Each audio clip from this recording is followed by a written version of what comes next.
তৃণমূল মুখপাত্র ও তার পরিবারকে মেরে ফেলার হুমকি দেওয়ার অভিযোগ। তৃণমূল মুখপাত্র পানিহাটির কাউন্সিলরকে হুমকি ফোন। ঘটনার তদন্তে খড়দহ থানার পুলিশ।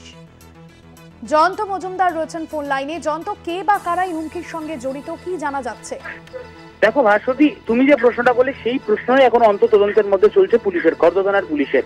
তার কারণ গতকালকে রাত্রিবেলা তৃণমূল দলের মুখপাত্র এবং তথা পানিহাটির কাউন্সিলর সম্রাট চক্রবর্তী তাকে একটি হুমকির ফোন আসে, যেখানে কিন্তু আর্যিকরের নির্যাতিতা তরুণীর কার্যত নাম করে বলা হয় যে এই ঘটনার সঙ্গে কি করতে পারলি, এরকম ধরনের অকথ্য ভাষায় কিন্তু তাকে বলা হয় এবং তাকে কিন্তু হুমকি দেওয়া হয় এবং বলা হয় যে পানিহাটির বিধায়ক নির্মল ঘোষ এবং তার ছেলে তীর্থঙ্কর ঘোষ এই দুজনকে কিন্তু ব্রিজে ঝুলিয়ে দেওয়া হবে, এমনই কিন্তু হুমকির ফোন করা হয় তৃণমূল দলের মুখপাত্র সম্রাট চক্রবর্তী। গোটা ঘটনায় কিন্তু ইতিমধ্যেই সম্রাট চক্রবর্তী তিনি কিন্তু পুলিশ প্রশাসনের দ্বারস্থ হয়েছেন এবং পুলিশকে গোটা ঘটনার বিষয়টি জানিয়েছেন।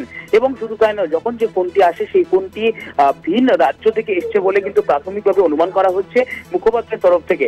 এবং যেমনটা অভিযোগ সামনে আসছে, প্রথমে তাকে ফোন করে বলা হয় যে একটি ফেসবুক পোস্ট, সেই ফেসবুক পোস্টের দিকে নজর রাখতে, এবং সেই ফেসবুক পোস্টে নজর রাখতে দেখা যায় সেই ফেসবুক পোস্টের মধ্যে কিন্তু আমরা দেখাচ্ছি আমাদের স্ক্রিনে আমাদের দর্শকদের, সেই ফেসবুক পোস্টে নজর রাখতেই ভাস্বতী অকথ্য ভাষায় গালিগালাজ এবং শুধু তৃণমূল মুখপাত্র সম্রাট চক্রবর্তী নয়, তার পাশাপাশি পানিহাটির বিধায়ক যেমনটা বলছিলাম এবং তৃণমূল মুখপাত্রের যে পরিবার, নিজের পরিবারকেও কিন্তু সেখানে কিন্তু দেখা যায় হুমকির মুখোমুখি পড়তে হয়। ফলত কে এই ধরনের কর্মকাণ্ড করলো, কোথা থেকে এবার ফোনটি এলো, এই গোটা ঘটনার ইতিমধ্যেই তদন্ত শুরু করেছে খড়দহ থানার পুলিশ, এমনটা কিন্তু জানতে পারা যাচ্ছে।